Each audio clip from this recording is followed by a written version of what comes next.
The diner won't provide the man food. Next day, he turns up in uniform. After 45 minutes of waiting in line, Baker was informed that she was unable to service him and refused to provide an explanation. Welcome to USA Stories channel.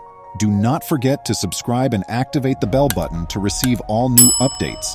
Now let's go to the story. It was rare for someone to defy him and give him the impression that they were in charge. He realized his authority would be useless in this situation. She must not have known who he was.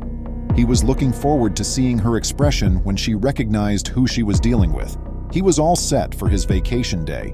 He wanted nothing more than to sit down and unwind for a day after working 12-hour shifts straight. Alexandrian Carl Baker only needed a vacation. He had prepared this day quite well. Eating out and sleeping in were two of the most essential items on the schedule. He would also walk outside and enjoy the sunshine and clean air.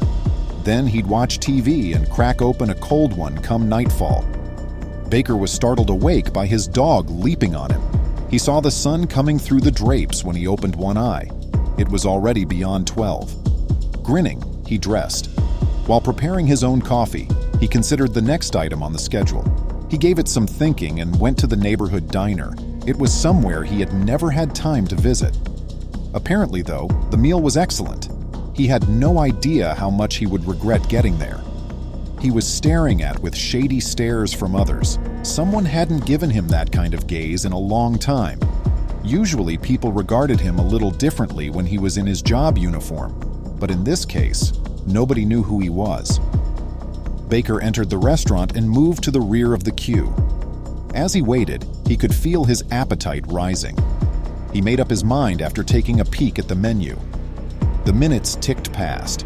He made his selections from the menu, focusing on only 2 items. Despite all of his wonderful traits, he has particular tastes in cuisine. He had thus anticipated that the meal at the restaurant would live up to his expectations. He reasoned that the 45 minutes he would have to stand in line for his supper would be well worth it. He was erroneous, though. He could be patient when necessary, even when the wait seemed much longer than he'd expected. But after only a short period, his patience would begin to run thin. At last, Baker had reached the front of the line and was prepared to place his meal order and take a seat. But he would turn scarlet at what came next. Grinning, Baker greeted the woman working behind the counter. She gave him a frustrated expression as she glanced back at him. She was clearly not having a good start to the day because she was preoccupied with chewing gum. He dismissed it with a smile on his face and asked for what he wanted. Maybe if she adopted his mentality, Baker reasoned, she might get better. He was certain that he could be of assistance. He placed his order for the meal he had chosen, but to his dismay, he heard her inform him that it was not available. Though taken aback, he continued to follow his backup plan. She shook her head once again when he asked for the other order. Baker felt his frustration building. They hadn't even served him his meal after he had been waiting for 45 minutes. He was able to see the order under the special section of the menu. Had he known right away that the food he desired was unavailable, he would never have bothered to go. He was also growing weary of her bad attitude. He questioned what they really had and said that they would take it from there, keeping his fury to himself. She gave him a contemptuous look, as though to suggest that he was a moron for posing such a question. Her lack of menu selections and her bad attitude were starting to get to him a little too much, he felt. He had to express his opinions. "That's it," Baker concluded. "Can I speak to your manager?" he said coolly, remaining still. She moved aside and called out to the kitchen in the rear without saying anything. She stared blankly back at Baker, and a lady answered her summons by emerging. After glancing at Baker, she turned to face the queue behind him. "Sir, what's the issue here? Now you're supporting the folks in your wake." Baker could see where the employee's attitude originated. This was not going to be fun, he realized. He told her what happened and how management should address the issue, ignoring the derogatory implication that he was the source of these absurd statements. He felt his fury boil at her remark. To the manager's amazement, a female cook then appeared at the register and said, "You better pull me off the line because I'm not serving him," pointing to Baker. This was undoubtedly inappropriate conduct on the part of her employees. Baker waited for the manager to move, but she started giggling. Baker calmly and collectedly warned them that there would be consequences if they did not improve the way they treated their clients. She did not appreciate his guidance as Baker had expected. "I know that today wasn't how you had hoped, sir, but that's just how life works. Right now, will you please leave my establishment?" She snarled, "I don't serve men like you." "Men like me?" Baker gave an astonished response. By men like him, what did she mean? Baker was done. He had had enough of being Mr. Nice Guy.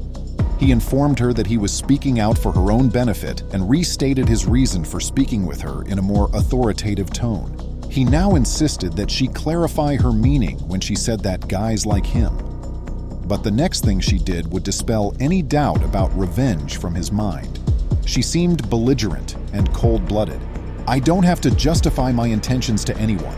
Before you make a disturbance, you out now," she angrily said. Baker was flushed. He was not accustomed to people looking down on him, nor was he used to people defying him like this. Nobody ought to be. She obviously didn't know who he was or the extent of the power at his disposal. This confirmed his frequent belief that stepping out of uniform was a great way to get a true sense of people. Baker could see she was not going to behave like a grown-up when speaking to him. When others started to notice, he felt totally degraded and mocked. He surveyed the room, taking in every set of eyes and ears focused on him. Realizing nearly everyone in the diner was staring at him, his cheeks went hot. Though he didn't recognize anyone there, he was curious whether any of the patrons did. Had they most likely would not have believed that any diner would have the audacity to treat him in such a manner. Baker had nothing else to say and walked out of the diner. Their actions infuriated, and embarrassed him. He could not allow them to go unpunished. He was going to go past the upsetting beginning of his day and come back tomorrow to deal with this experience in the uniform that reminds him to treat and serve everyone with respect. Then, how would they respond? Baker wore his chief of police outfit and reported for duty the next day. After his day off, he had a lot to catch up on. Though he was busy, he had already made a self-promise to contact the diner and reveal his true identity. He was eager to witness their trembling in their boots. And they actually did. While returning from a field call, Baker made a stop at the diner. Having been fortunate enough to locate a parking spot, he drew his cruiser up just outside and rushed through the doors. He had a serious expression. The diner was filled with the atmosphere of his presence. Baker was a big, wide man who gave off an air of power while he was wearing his uniform. Now he was the center of attention for everyone. They greeted him with respect and smiles. All the employees' expressions brightened up at once, even the cashier, who was now much more focused. Her grin of welcome gradually vanished as soon as she realized who he was. He asked for the manager, letting go of niceties. The cashier called for the manager in an insincere manner, but this time she went to the kitchen door in the rear and called. She appeared to be being polite now.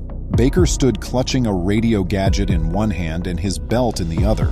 He certainly had the right appearance, especially when his radio beeped out updates from the officers. He bided his time till she emerged. But a different manager was in charge today, and she apologized right away after learning what Baker had told her. She also promised to start an internal inquiry into her co-workers' actions. Soon after, witnesses' posts on social media criticizing the officer's subpar performance spread the word about the incident. The eatery was now compelled to make a statement. When questioned about the staff's terrible conduct of the police, a dining representative didn't attempt to refute the allegations. She told reporters that everything had transpired precisely as Baker had recounted. The restaurant expressed shock at the extreme disrespect displayed to a law enforcement official and pledged to investigate the incident further. Would it, however, be sufficient? They expect the best moral standards both personally and professionally from their team members, according to a public statement. We are dedicated to treating everyone with respect and decency because we cherish each and every one of our visitors. Discrimination in any form is not acceptable to us. To investigate and settle this issue as soon as possible, we are collaborating with the relevant authorities and members of the local police association, the statement continued. We have attempted to contact the concerned police officer, but we have not yet had a conversation with him. After this evaluation is over, we'll keep investigating the matter and take the necessary measures. The people was incensed as the news swiftly spread on Facebook and Twitter. Despite the establishment's haste to maintain its composure, locals in Alexandria attacked the restaurant, threatening to boycott them until the guilty persons were prosecuted. In the community, Baker is revered as a hero, particularly for his many years of selfless devotion and kindness. Although the eatery was the target of some rather harsh remarks on Facebook, Baker wished to remain silent about the matter. His primary goal was to bring those responsible to justice and return to making sure that everyone, police officer or not, was treated with dignity. Please remember to subscribe to our channel, give us a thumbs up, and turn on the notification bell so you won't miss any of our videos. If you enjoyed the tale, the next video that plays on your screen will probably move you too.